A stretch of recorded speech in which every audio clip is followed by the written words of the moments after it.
Hey guys, this is Delphine with the CultureQuirk channel.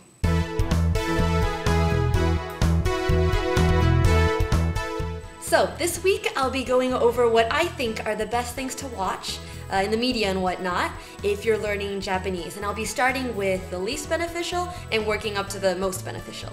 Now I want to make it clear that I think that anything that you watch in Japanese is going to be great listening practice.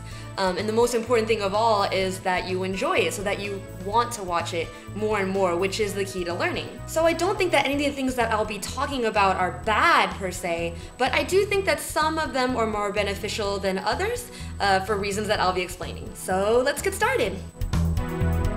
Number 5, anime, or anime if you will.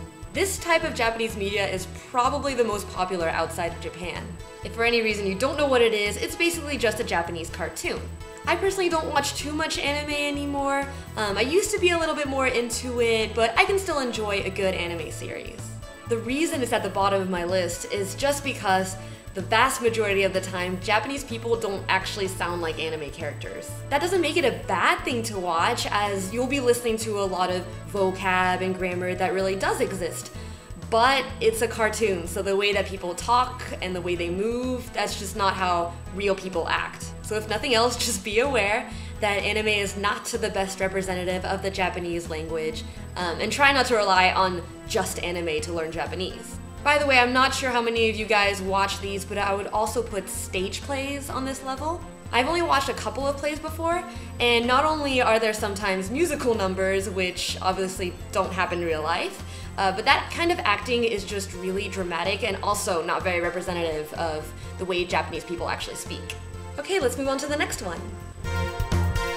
Number 4, J-dramas and live-action movies. Again, if you don't know, a Japanese drama is simply a live-action show. It doesn't have to be a drama per se, it can be a comedy or what have you, but they just use the word dorama. I watch a ton of dramas, and again, there's nothing wrong with it.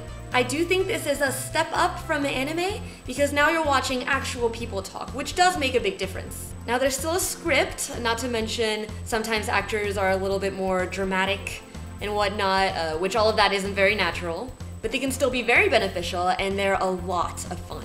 Also, if all you watch is anime right now, J-dramas is a great way to sort of climb up the ranks because a lot of dramas are actually based off of anime or manga series. And at least now you'd be watching real live people.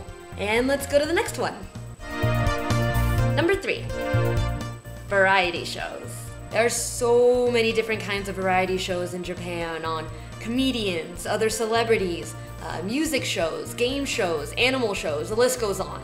I don't think news programs necessarily fits that category of variety shows, but I would say it falls on this level when it comes to the benefits. A lot of these shows may still have some form of script that they read off sometimes, but they're not actors in a set story here, so there's a lot of chatting going on, people talking back and forth. I wouldn't call them just regular everyday conversations that they're having because they are on TV and they're probably acting differently than if they were off camera, but these shows are still really excellent to watch. Plus, as just a little bonus, a lot of the variety shows that I watch have subtitles in Japanese. So that way you can practice your reading skills and your listening skills at the same time. I would love to sort of revisit variety shows and give you some recommendations on particular ones, so I'll probably be talking about this again in a later video. Moving on.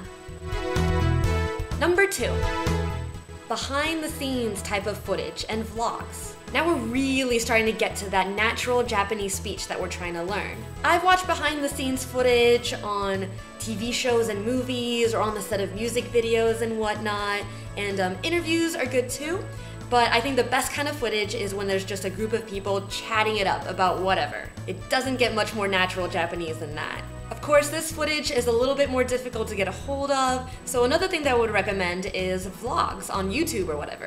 Just people chatting to the camera in Japanese. And what's nice is you can leave comments and stuff and actually talk to these people, which adds some fun and you can make friends that way. Those can also be a little bit more difficult to find. So I know this level can be kind of tough since there's not too much material. Remember, you don't need to be watching just one type of media, so a mix of everything is great. But if you do manage to find some of this material, I think it's one of the most beneficial things out there. And now for my final suggestion. Number 1, real people in person. Okay, I know I'm sort of cheating with this one as it seems incredibly obvious, but it's so true. It truly does not get closer to real Japanese language than it does when you're watching and listening to real Japanese people in person. You'll be in the same situation with them, so you'll be getting a better feel on how they react to things, how they carry on a conversation. If you can sit in with a group of friends who are all speaking Japanese, that's great, but it's also even better if you join in on the conversation. And so of course, along with your listening skills, you'll be improving your speaking skills as well.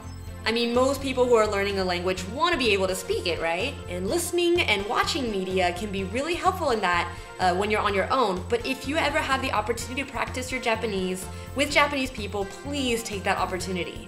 Input is good, but once you get to that point when you start producing output, you'll be improving more and more. And I've noticed that speaking and listening oftentimes really come hand in hand, and you can work on both when you're practicing conversations. I'll probably be going into more detail on speaking practice in a future video. So if you live in Japan, you're really lucky, go out to talk to people and make some friends. If you don't and you don't know anyone who's Japanese, first of all, check some of the organizations in your area. You'd be surprised. I mean, I live in Texas and I didn't expect to find very many Japanese people here, but they do exist. If all else fails, just use something like Skype. Just get yourself out there. I promise it will pay off in the long run. So there you go, my top 5 recommendations on what to watch if you're learning Japanese. I use all 5 of them myself. Like I said, none of them are bad. A mix of them is great.